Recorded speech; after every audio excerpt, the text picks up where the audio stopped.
Welcome to the antenna and wave propagation theory of the sixth semester. The subject code is 18EC62. As usual, we have CIU marks of 50, SW of 50, and it is CI is average of the three tests. Then it has got 5 models, model 1 to model 5, approximately each of 10 hours, and model 1 basically deals with the definitions of the antenna and different parameters of the antenna. Then the same definitions or the equations are continued in the module 2, and the different types of antenna to cover the areas are covered in the module 3. Then comes the radio propagation, then space wave propagation. The books which I am referring for this one is basically the syllabus is designed around the third edition of the CROSS with the book title Antennas. Since this is a continuation of your field theory, some of the definitions you might have studied in the third or the fourth semester, those are available in the Jordan and Ballman Electromagnetic Waves and Radiating Systems, second edition,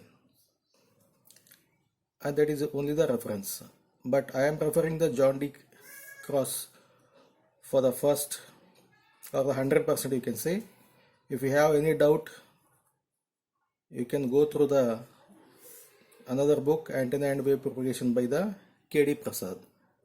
The contents are same almost, but the approach is different. Comparatively, this John D is good to read because it's simple and straight way.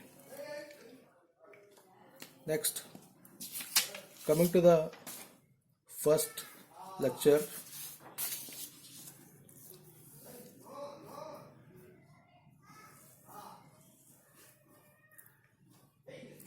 we have to understand what is a communication system in general. In analog communication or the digital communication, there are number of blocks, you will find it out. Message, signal,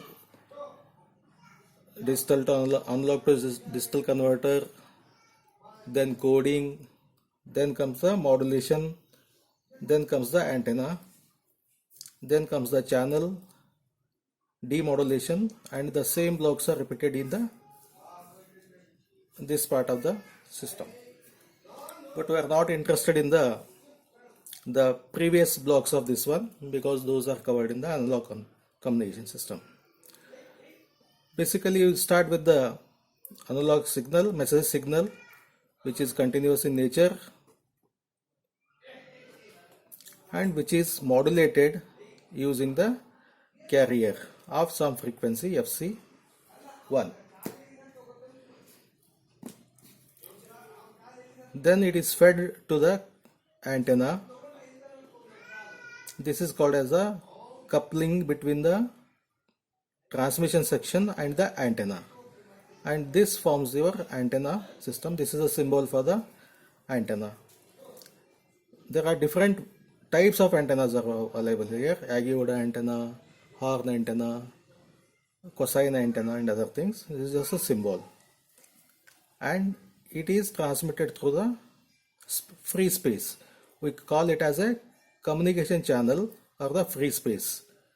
Then it is received or the intercepted by the receiver antenna, then demodulated, and you are going to get back this signal at the receiver.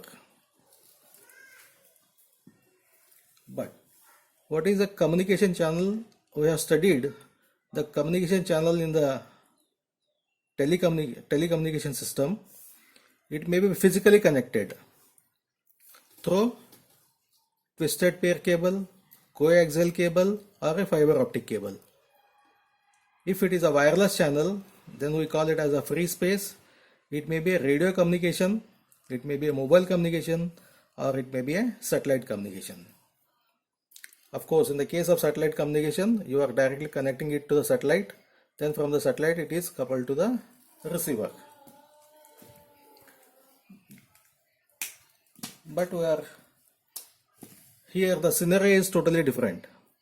In the case of physical communication, that is twisted pair and other things, you will come across some of the things called as a AWGN noise, additive white Gaussian noise. There is no other noise or the other effects in the case of physically connected this one. Whereas in the free space, along with the AWGN noise, we will come across the things like fading and other things. This one or this one. But this fading effect and the AWGN effect we are not going to consider in the antenna and wave propagation. This fading AWGN we are going to cover in the next semester, that is called as a mobile communication. How it is going to affect our communication, this one. In brief, you have studied what is communication since from the first semester. It is a process of conveying information or the message from one place to another place. Or if I call this a generalized one, if I define the radio communication, information is conveyed through the electromagnetic waves where E and H waves are perpendicular. They will travel through the space and it is intercepted at the antenna. Here the antenna radiates the signal in the form of the electromagnetic waves. And remember, always the E wave and the M wave, that is electric wave and the magnetic wave, are perpendicular to each other.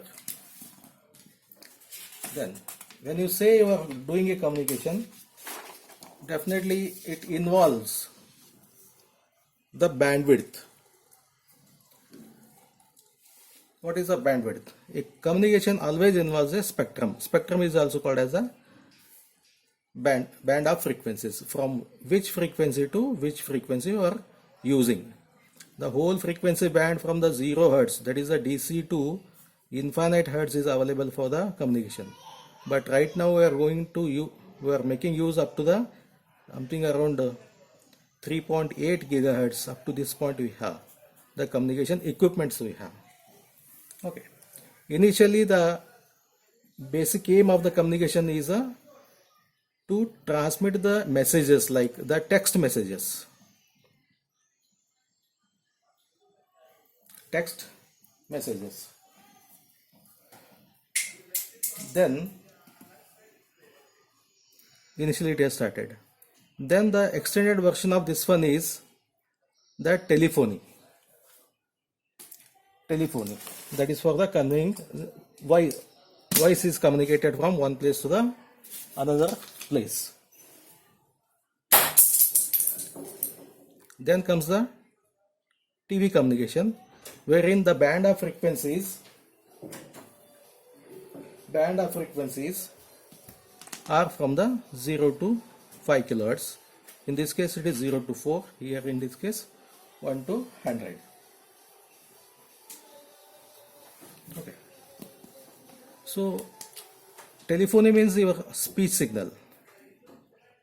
The speech signal which I am talking or you are talking, it ranges between 0 to 4 kilohertz. Everyone's frequency falls in this band, 0 to 4 kilohertz. You cannot speak more than the 4. When you speak, there is no frequency component above 4 kilohertz. Basically it dies around after 3.5. There is no frequency component in the voice. Then TV needs a very huge bandwidth, 0 to 5 megahertz of bandwidth. Then what is the transmission power required? It ranges from the milliwatt for this one. This is a text message. Telegraphy is nothing but like a SMS only. Milliwatt to kilowatt. Kilowatt is required in the case of satellite communication because the satellite is located at a far away distance from the earth. Whereas the telegraphy, it is between the one point to another point, maybe from the one city to another city. In between you have the repeaters. Suppose if you want to communicate between Gulbarga and the Bangalore, this 1 milliwatt power is not sufficient. In between I have the repeater stations. So wherein the signal is amplified and retransmitted towards this one. Okay. In order to transmit the power effectively, okay, in case of maximum power transformer you have studied, so this transmission impedance should match with the load impedance, then only the maximum power will be transmitted. This is possible when this is complex conjugate of this transmitter. Here also the same thing. When the EM wave propagates through the space, there is a impedance match between the space and the antenna and space and the receiver, and it is calculated that the free space has a fixed impedance, so that is 377. They have proved 377 ohm. You cannot change this one, the free space impedance. Only thing is you have to change the antenna in such a way that its impedance matches with this one, so that it is 377 ohm, and receiver antenna you have to design in such a way that this matches with the free space, so that the maximum power will be transmitted from transmitter to space and space to the receiver. Then comes,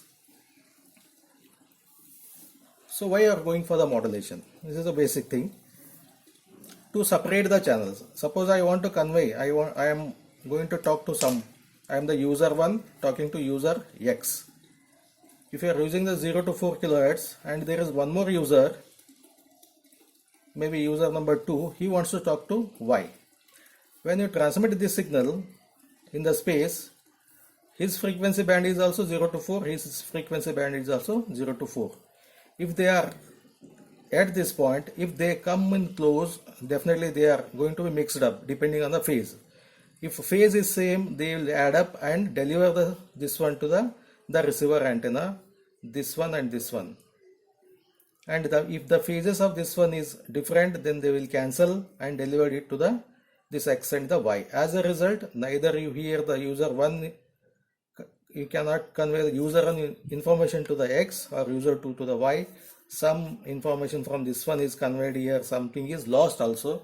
So to avoid that one, what we will do, we are going to modify the frequency band. I am modulate using FC1, I will modulate using the FC2. In the earlier case, what happens? This X has the spectrum in the range 0 to 4. Even the Y is also having the spectrum between 0 to 4. This is a frequency. But when I modulate using the FC1, this X will be here and this Y will be here, and there is no inter-channel interference. It is called as the ICI. That is a need. That is one need of why the modulation is required. Then to reduce the antenna height also, because the antenna height is inversely proportional to the frequency. As the frequency increases, the antenna height decreases, and it is given by C by 4, and the antenna height is quarter wave length, that is lambda by 4. So if I take an example of two frequencies wherein what is the height of the antenna, if I consider f equal to, if I modulate using a frequency of 20 kilohertz, then the lambda will be 1.4 into 10 to the power of 4, that is 150 meters. Then antenna height will be lambda by 4, this will be 3750 meters or the 3.7 kilometers. You cannot erect an antenna with a height of 3.7 kilometer vertically. That is unimaginable. So for that we will change this one so that the antenna height also gets reduced. If I consider 1100 instead of the 20k, then this will be 272 meters and the lambda by 4 will be 68 meters. So this is practically possible, and this is called as a quarter wavelength. And what is C? C is given by 1 divided by root of mu naught and the epsilon naught. This is absolute permeability, this is absolute permittivity. This gives you the 3 to the power of 8 meters per second. Then definition of antenna. The function of the antenna is to radiate or receive the electromagnetic waves. An antenna is required. An antenna or an aerial, you can call it as an aerial also, is a system of elevated conductors which couples or matches the transmission or the receiver to the free space. So if you have seen the old radios, there is one aerial, we call it as an aerial. We'll increase the length of the aerial so that the maximum power will be intercepted by the aerial. Even in the mobile communication also, in order to hear the FM, some of the mobile sets needs a earphone. That earphone itself is acts as an antenna or a aerial. But nowadays, the sets like the Lava and other things, there is no need of the aerial here. They are internally inbuilt, those aerials. Whereas for most of the mobiles, this aerial is nothing but you have to plug in the earphone that acts as a antenna and receives the FM signals. So here, this is a transmitter, this is the antenna section up to this point. We call this as a transmission line or a feeder. Sometimes we call it as a feeder to the antenna. Then it is transmitted in the free space in the form of the EM wave. This is called as a wavefront. It goes like this. Okay, this is a case of a horn antenna which we use in the satellite communication. If it is a simple antenna, this is a two dipoles are there. This is a feeder. One wire is going like this. One wire is going like this. We can use a copper wire also, whose length is lambda by 2. Lambda means lambda equal to C by F. So you know which frequency you are using depending on this one, which frequency you want to travel. Suppose I am going to transmit 1 megahertz signal. Then F is known. What is the lambda? If you have to choose, if lambda equal to suppose say 1 meter, then lambda by 2 will be half meter. So you have to use 1/4 meter here, 1/4 meter here. Totally it will be the half meter dipole. That is to transmit the 1 megahertz signal. Then we never get an ideal antenna or a radiator. We'll start with a theoretical or a hypothetical, you can say, that is isotropic radiator, which is a lossless radiator. There is no loss. The losses are there in the antenna because of the antenna heating and other things, resistance and the impedance of the antenna. But according to definition, an isotropic radiator is a fictitious radiator, ideally not available. It cannot be designed practically and is defined as a radiator which radiates uniformly in all directions. It is also called isotropic source, omnidirectional radiator and unipole radiator. This is, I call this as an antenna. Okay, shape and size I don't know, but I call it as a isotropic radiator which will transmit in all the directions with the equal power. But in most of the cases in the communication, you need the antenna to communicate from this point to this point, not in other directions. I want to communicate between these two, but I want to cancel in this one. I don't want to transmit the signal in this way. Okay. Then, so why it is used? So it is used to, all practical antennas have some direction. So this is a direction, directivity we call it as a. Okay. And isotropic radiators are used to compare this practical antenna with this one. So definitely, so this is a lossless, this is a lossy. Definitely the efficiency of this one will be always less than this one. Efficiency and some other factors are there. Those are lesser than this one. Okay. Whereas this point source of the isotropic radiator is available in the acoustic. When you build a room, acoustically well treated room, if I place some speaker at the middle, I design the speaker in such a way that I will hang it from the roof and see that it will be at the center of the room, then definitely we call it as a point source or the acoustic source.